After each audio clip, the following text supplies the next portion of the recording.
Today we'll be in our second to last lesson of Chapter 2, and it's going to be 2.7 talking about inverse functions. So our objectives will be to verify inverse functions, find the inverse of a function, use the horizontal line test to determine if a function has an inverse, use the graph of a one-to-one function to graph its inverse, and then find the inverse of a function and graph both the functions on the same axes. So the definition of an inverse function, we're going to use f and g again.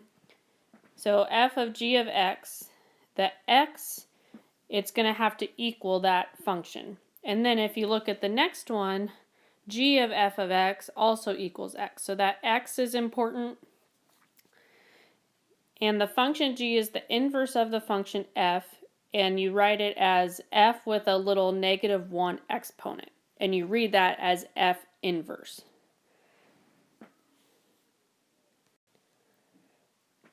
Okay, so let's look at an example to help make sense of this. So show that each function is the inverse of each other.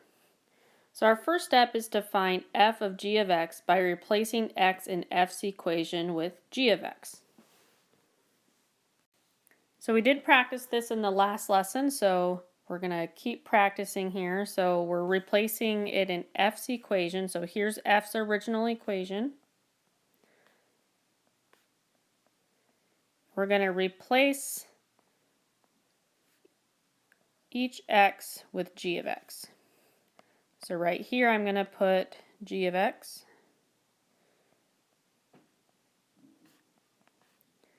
And right here I'm going to put g of x.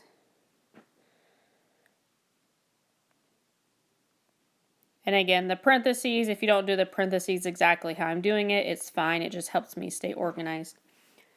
So now wherever I see the g of x, I'm going to actually put what g of x is, which is up here. And here, I will just leave g of x so that we know that's what we're finding. So right here, I'm going to have to put the whole thing, x minus 2 over 3 plus 2. Okay, then something nice happens here. The 3's reduce out. So we get x minus 2 plus 2. And now those cancel, so we're just left with x. So f of g of x equals x, which the previous slide said that that's one of the equations that we're going to have to end up with, where it equals x. So here's our goals. We're trying to show that this equals x, and also doing it in reverse. G of f of x also should equal x. So we did the first step. Now we're going to try this next step on the next slide. So to find g of f of x, we're going to replace each x in g's equation with f of x.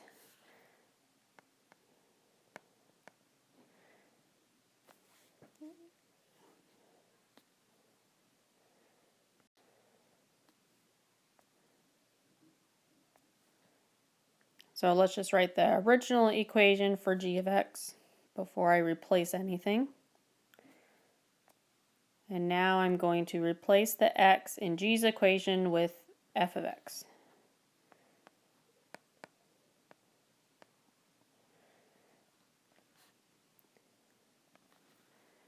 So this x here, I need to put f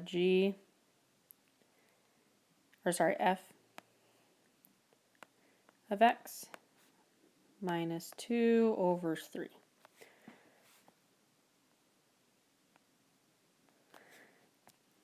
Okay, now I can go ahead and we actually know what f of x is.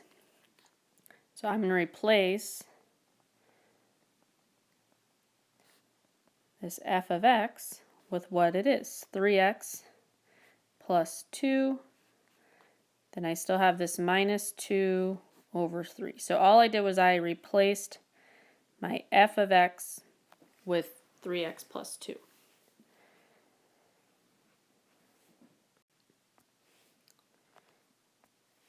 And now these 2's cancel, So I'm left with 3x over 3, and the 3's cancel, so I'm just left with x. So I just found that g of f of x also equals x. So we just verified this bottom one.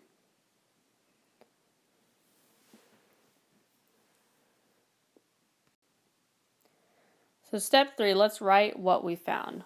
We just found that g is the inverse of f and f is the inverse of g. So we have f of x equals 3x plus 2, and we verified that this is the inverse. That's what we just proved. So you're going to write this as the inverse f of to the negative 1. That means the inverse of f.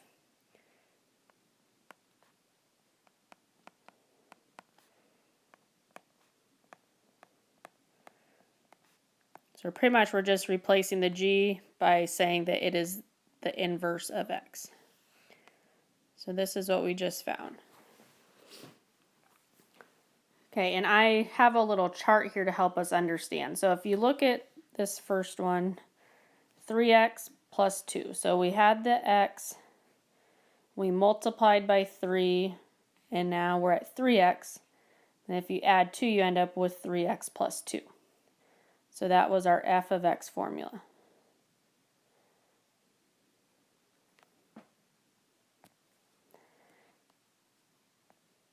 Okay, so then, I'm sorry, I'm running out of room to write there. If we want to see the inverse, you can work backwards. So if we're starting with 3x plus 2, if we subtract 2, we end up with just 3x. Then if we divide that by 3, we end up back with x. So that shows that we're starting with x, we do some operations to it, we inverse that, and we can end up back with x. So our f to the negative 1 undoes the changes produced by the f. Okay, here's another one laid out step by step. Show that each function is the inverse of each other. So f of x is 4x minus 7, g of x is x plus 7 over 4. Okay, so the g of x, we're looking at this right here.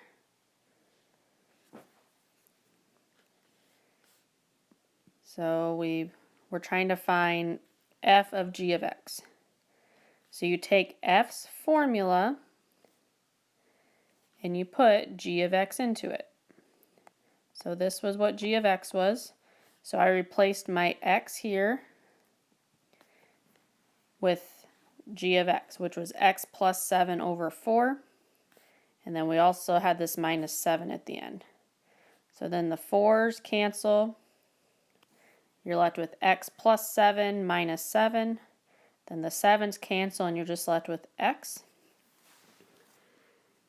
And now if we try the other way, now g of f of x, so we replaced this f of x with what f of x was, 4x minus 7 right here.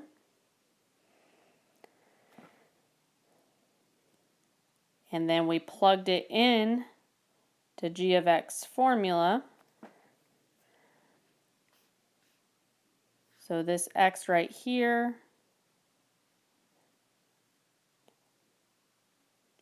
we replaced with what f of x was. And then the 7's cancel, and then the 4's cancel, and you're left with x. So this verifies, since these both equal x, that f and g are inverse functions of each other.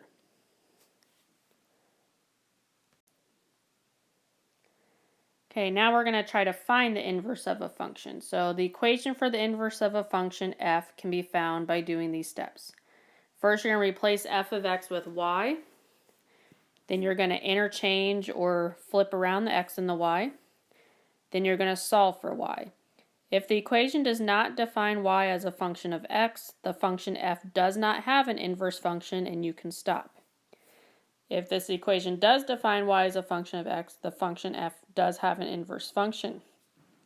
In step 4, if f has an inverse function, replace y in step 3 with f to the negative 1x.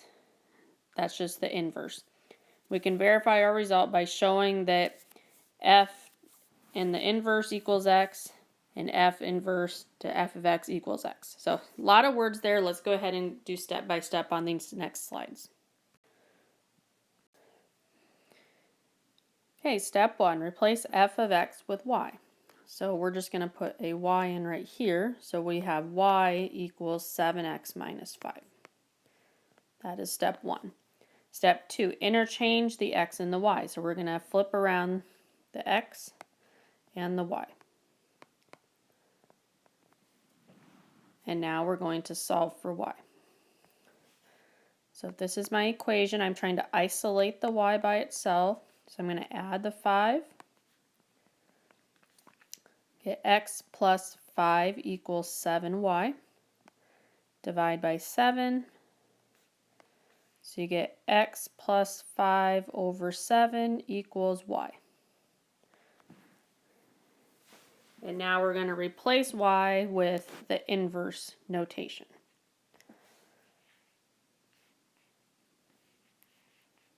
So I'm just going to write x plus 5 over 7 equals the inverse.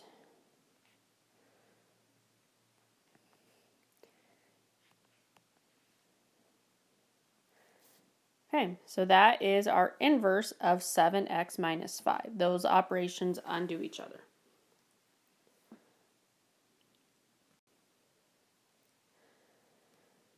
Okay, let's try another one. Find the inverse of f of x equals 2x plus 7.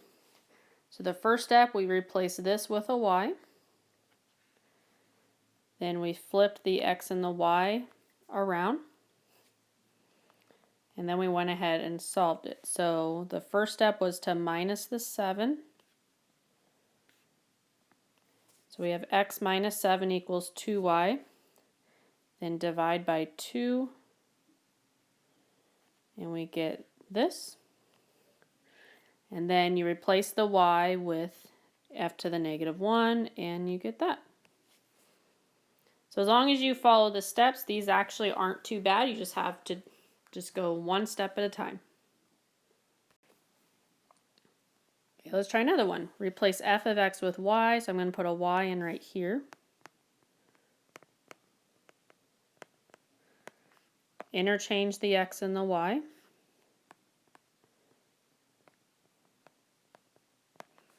And solve for the y.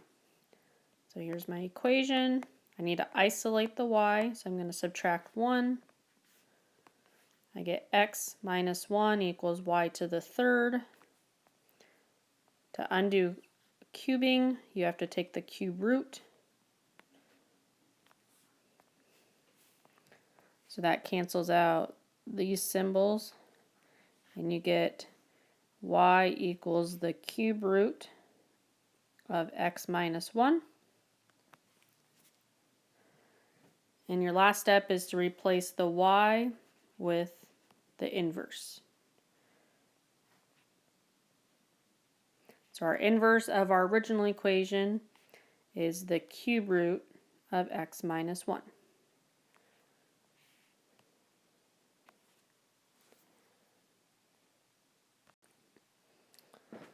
Okay, a similar problem. So we're going to start by replacing this with a y.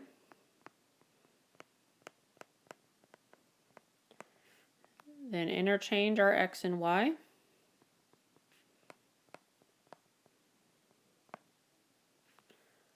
And now solve for y.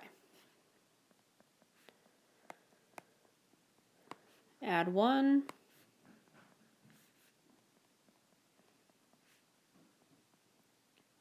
Divide by 4. So I have x plus 1 over 4 equals y to the third. I still have to do the cube root.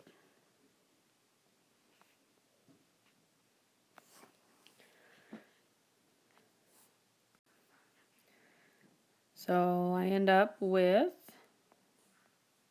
these canceling out.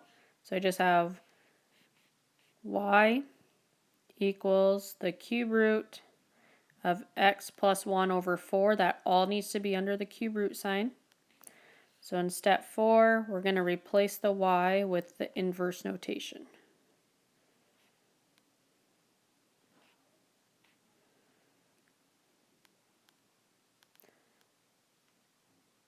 And there's your final answer. That is the inverse of our original.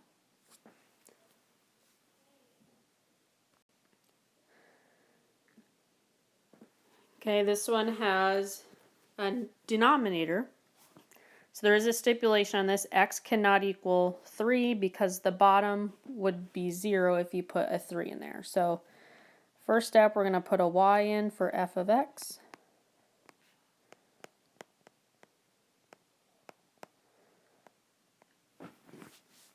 Now you're going to exchange every x and y everywhere you see it. So I'm going to put an x here.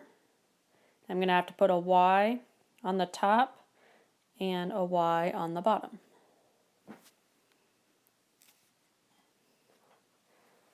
And now we're going to go ahead and solve for the y.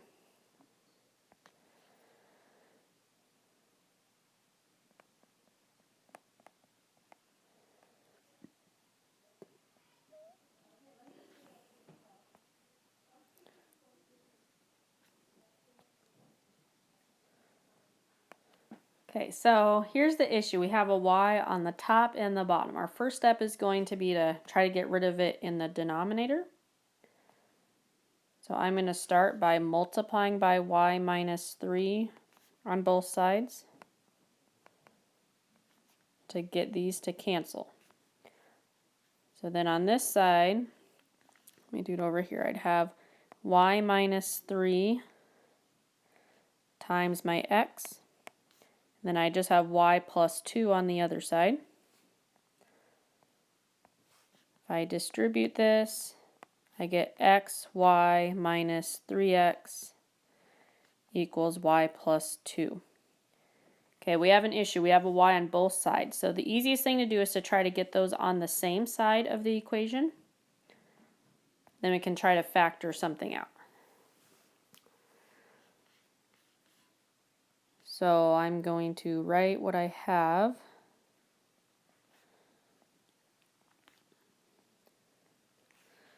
I'm going to move my y to the other side.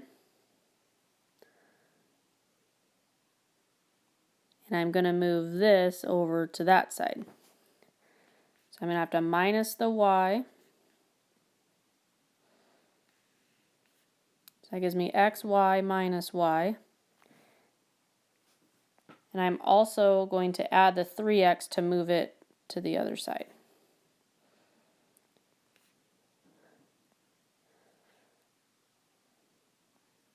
Okay, so I just move my 3x over and then I move my y to the other side. So now I have xy minus y equals 2 plus 3x. So from there, if you look here, I could pull a y out of both of those. So let's do that here. If I pull a y out, I would have x minus 1. If you distribute that, you should end up with xy minus 1y.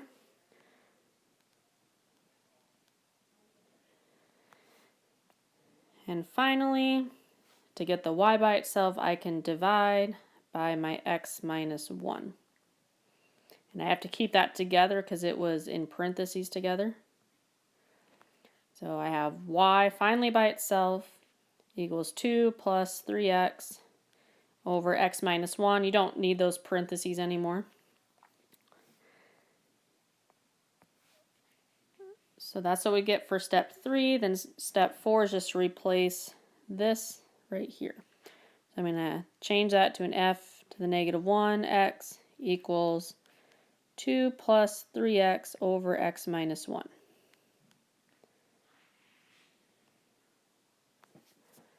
Okay, so that is the inverse of what we started with.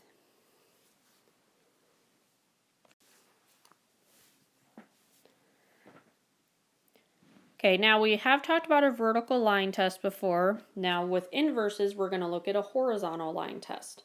So a function f has an inverse, and we call that f to the negative 1, if there is no horizontal line that intersects the graph at more than one point. So it's similar to the vertical line test, but this time you're going to be holding your pencil horizontally to see if it passes. Okay, which of the following graphs represent functions that have inverses? So if I look at this one, if I try to draw a horizontal line anywhere, okay, so it only intersects one point, so that's good. Let's try to draw it somewhere else. Still only intersects one point.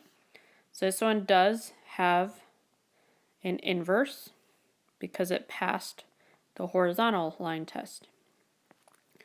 This one, if I draw horizontal line, it's intersecting at 2 points. So this one is no inverse. It did not pass the horizontal line test. On this one, if I draw, it's going to intersect in multiple spots horizontally. So this one also has no inverse. And this one, wherever I draw a horizontal line, I'm only going to hit the graph at 1 point, no matter where I put it. So this one does have an inverse.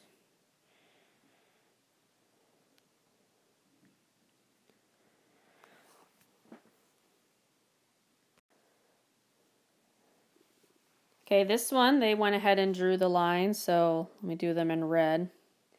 This one, graph A does not satisfy the horizontal line test, but graph B does. So graph B does have an inverse.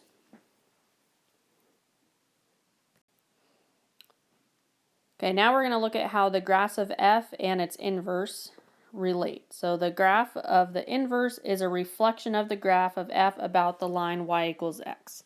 So if you remember anything about slope in past math classes, this is just a line with a slope of 1. So you go up 1 over 1, up 1 over 1.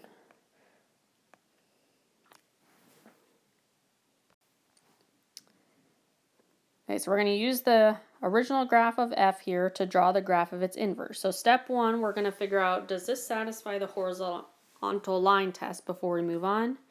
Yes, it does. There's nowhere I could draw a horizontal line that would hit more than 1 point on the blue line. So step 2, the inverse function should have the x and y coordinates reversed. So I'm going to look at my original coordinates. I have -3, -2. So this is my f graph. Then I have -1, 0. Then I have 4, 2. So now I'm going to reverse the x and the y coordinates to find my inverse function. So I'm going to flip them around.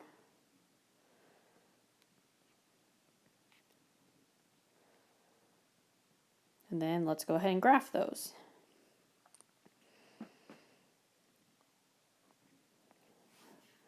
So -2, -3, 0, -1, and 2, 4.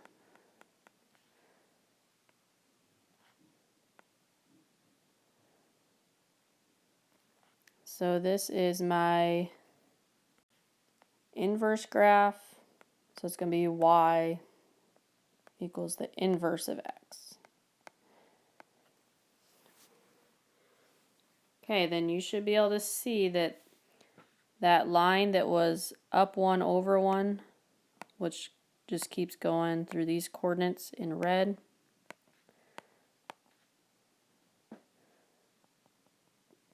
do a dotted line, it is reflected over that y equals x line.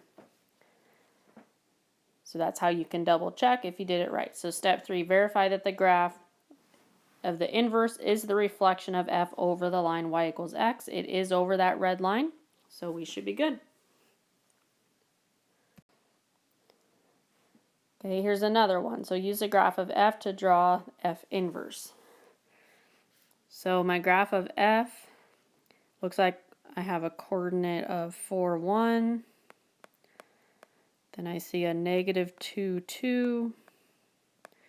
Then I see a -3, -2 coordinate. So now I'm going to flip those around.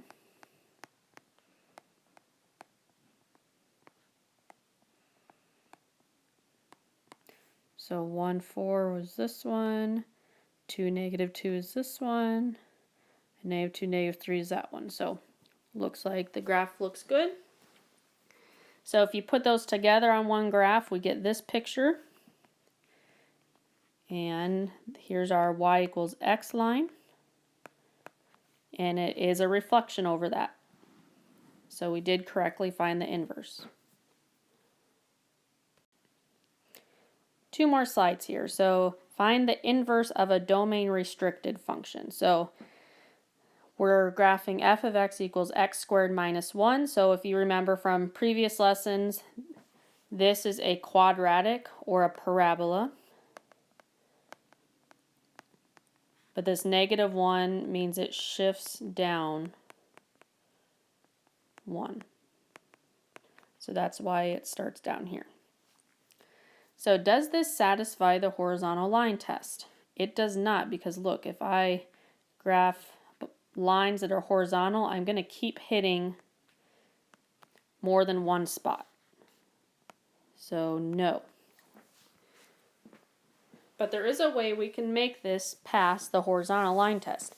We're going to restrict the domain to only include values of x that are greater than or equal to 0. So here's that graph down here. So on my x-axis, there's 0. I'm only looking at the x's greater than or equal to 0. I don't want to look at the negatives. So pretty much we're taking this half of the graph off. And now we're just looking at the positive side of the graph. Now we can find its inverse function, or you can do the reversing the coordinates method. So there's a few ways you can do this. Since we already practiced the coordinate method, I'm going to show you a different method here. So to do this, we did talk about to find the inverse function, we had a 4-step process, and we'll do that on the next slide. So here's our 4-step process. Again, we're trying to find the inverse of this, but we're going to restrict it so x is greater than or equal to 0 only. So first we'll replace f of x with y.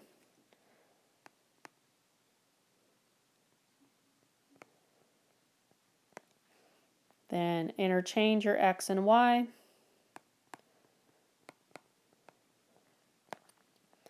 And now solve for y. Add the 1.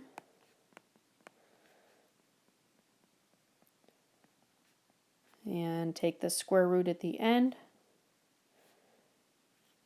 So we get square root of x plus 1 equals y.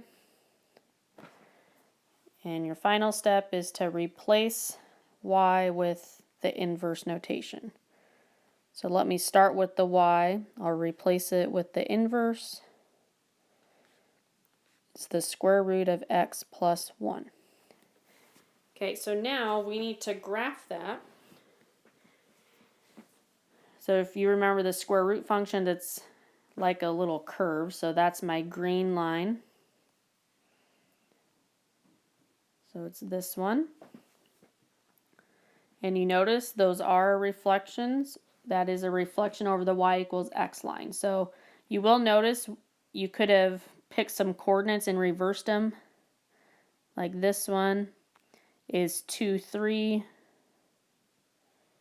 You could have reversed it, and that's where they got this 3, 2. But you can also do the 4-step process when you're graphing. And the main thing is, again, that the x has to be greater than or equal to 0 for that maroon line. Okay, that is the end of that lesson.